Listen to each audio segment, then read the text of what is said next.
Yo, what is up, guys? So Joe Rogan had Andrew Santino on the show. They discuss a wide variety of things. You can check out some of the clips on this YouTube channel, and this one's all about how social media has affected our society. So let's get into it. Cheering, and then older adults too, who are cheering this. My friend was in a coffee shop, and this lady was beside him on a Zoom call, and this is like right after Charlie Kirk was killed, and she gets on her Zoom call and she goes, "Well, I had an unexpectedly great day today. How about you girls?" And they were like, "Today was amazing." And they weren't really saying why today was amazing, but it was very clear that they were celebrating the fact that this guy who...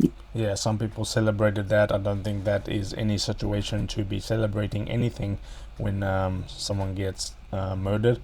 So the fact that you heard that in a coffee shop in public is just crazy, even on Zoom as well, as people just have to go on social media the moment something breaking news happens.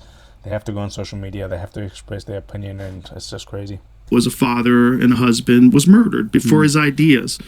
That's not the way to do it, folks.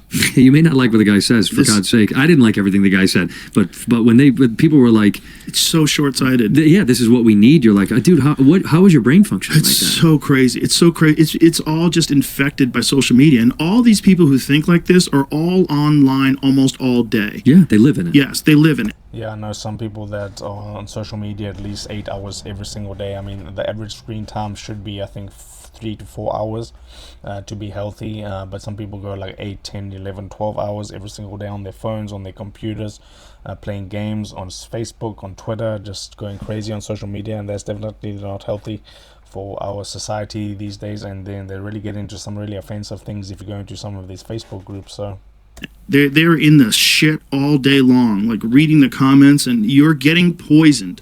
You're losing your humanity. That's not a normal way to think. Go outside. Yeah, you need more than that. You need mushrooms and hugs. Yeah. You need a lot. Yeah. But this fucking thing that we're all caught in, this tide of electronics, is leading us in that direction. It's like an inhuman reaction. Like, just go to the mall, go to the shopping center, go anywhere in public, and you'll see people glued to their phone on conversation. Some people on Zoom, some people having video calls, some people just taking pictures. It's just ever since cell phones launched, it's been people get addicted to the things and then they can't stop. You're separated from the norm of human interaction, like the warmth of a person's smile and give me a hug, like all that stuff. That, how many times you've been in a conversation with a person, you disagreed with them, and you both start laughing at the end of it? Oh, that's every comic conversation I have. Yeah. But online, it doesn't happen that way. No, it can't. It doesn't even happen sometimes with people you know. Like I was in the woods in Utah for a week. I was out there elk hunting, and there's no service out there. There's like a little bit of service at like one peak you get at. You could make a few phone calls and check text messages. And so I was getting some text messages that were showing me that Kimmel got fired. And I'm like, oh, look at this. Jesus Christ, this is crazy. And my thought was, what did he say? Oh my God, what did he say? That's also one thing to take note of, is if you are addicted to your phone, you should get out. Maybe go on a vacation for a week, go to the hills on the weekend, just to get away. A reset's always good for people. About Charlie Kirk after he got killed, that's crazy. Then I saw what he said, and I was like, well, that's not that bad.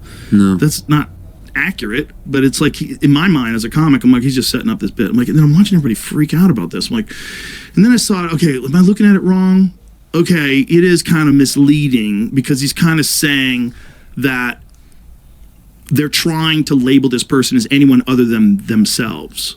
Oh, and by the way, that Jimmy Kimmel did get his show back. I just saw recently on YouTube that a clip of him getting his show back. So if you haven't checked that out already, you can go ahead and YouTube Jimmy Kimmel get show back. Which is like a little weird. Political finger pointing. Yeah, so that's not cool. That's inaccurate. But instead, I didn't get upset. I didn't understand. And then I started really realizing that people were upset at me because I wasn't saying anything. I was in support of it. I was like, I'll show you a picture where I am right now. Yeah, dude, hunting elk. Yeah, like literally. This is a picture where I was. Yeah. I was up in the mountains. But even then, like, you don't get to tell people what they should and shouldn't comment on while you're silent about Gaza. Yeah, what are we talking about? If I check if I go through your social media and there's no organized outrage about what's happening right now in Gaza, and you're upset that there's a comedian that got for a few days his show got stopped because he said mean things about the president, like there's some other shit in the world that might be more important than this. Definitely more important things than commenting on the wars, political things, Trump. Okay, you could be going through a lot of stuff in your life. You could have lost a loved one. You could be going through and getting a new house. You could be getting married. You could be having a baby. There's lots of things to worry about other than all these other things people rant about on social media. And you might need medication. Right. You might be a fucking crazy shut-in. You might be a person that's addicted to your phone. Get the fuck outside. Yeah, get off your fucking phone. You don't require other people to comment on things. You know, I read one comic said, if you have a big platform and you're not commenting, all I could see is how much you love the taste of boot leather. Like, settle the fuck up. Settle down. Or I'm with my family right now having a meal. This is one of the reasons why I've been off social media for like the last 7-8 months, mostly. Like, I'll look at it occasionally. I hardly ever post, and if I do post, it's just stuff about shows. Like, I did a show here, or here's a picture of this fun thing. That's it. But I don't read anything about me at all. I know guys that have lost their minds.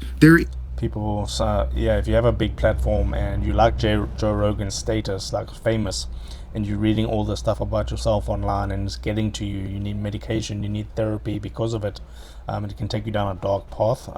So he's done a good job of staying out of all of that and not reading that stuff, because I'm sure if he did, he wouldn't really get bothered by it, knowing Joe Rogan. But yeah, some of this stuff really affects the celebrities.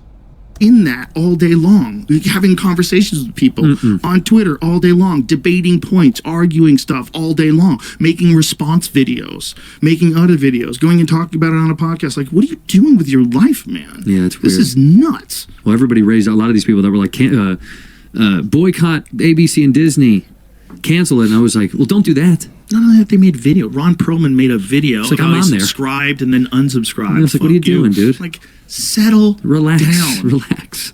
But also, if it is that the government tried to silence Jimmy Kimmel because they were trying to push through some sort of a merger and he doesn't like Jimmy Kimmel, so they try, like, yeah, that should be exposed. That's fucked up. I'm going to need to see some emails. I want to see them emails. I want to see some emails. This is one of the reasons why you need that Israeli spying software. Yeah, we got to get that. We need it all. Everyone needs it. We have no encryption anymore. We need to all read each other's phones. I need to know, what did you guys plan? What'd you say? Show me what you said. Show me. Show me what you said. Show me. Show it right now. You son of a bitch. I think they're going to come out and find out.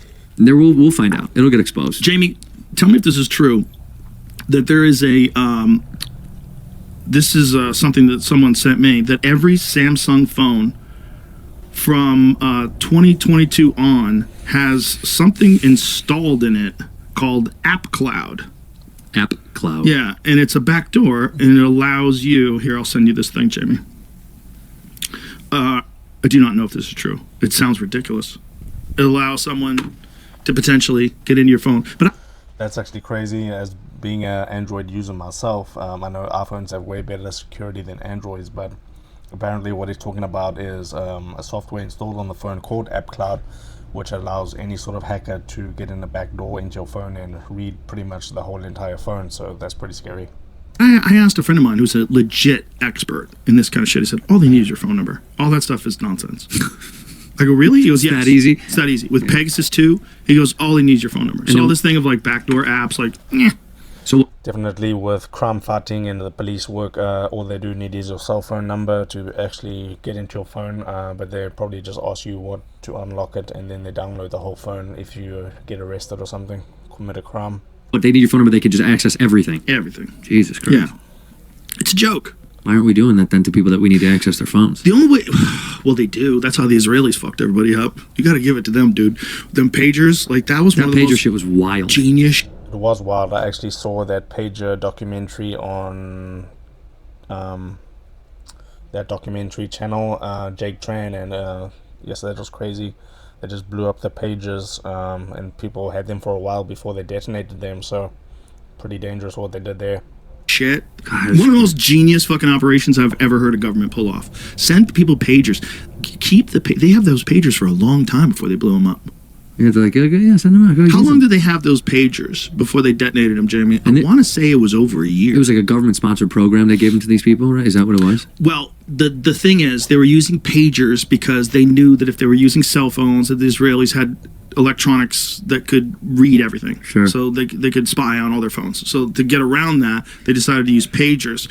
So they could spy on all their phones. So to get around that, Yeah, so that was Andrew Santino on Joe Rogan talking about social media, cell phones, how they affect people's lives. So I hope you enjoyed that clip. Make sure you do subscribe to the channel because I'm uploading these best podcast moments on a daily basis. Subscribe to the channel, like the video, and I'll see you in the next video. Let's run this up.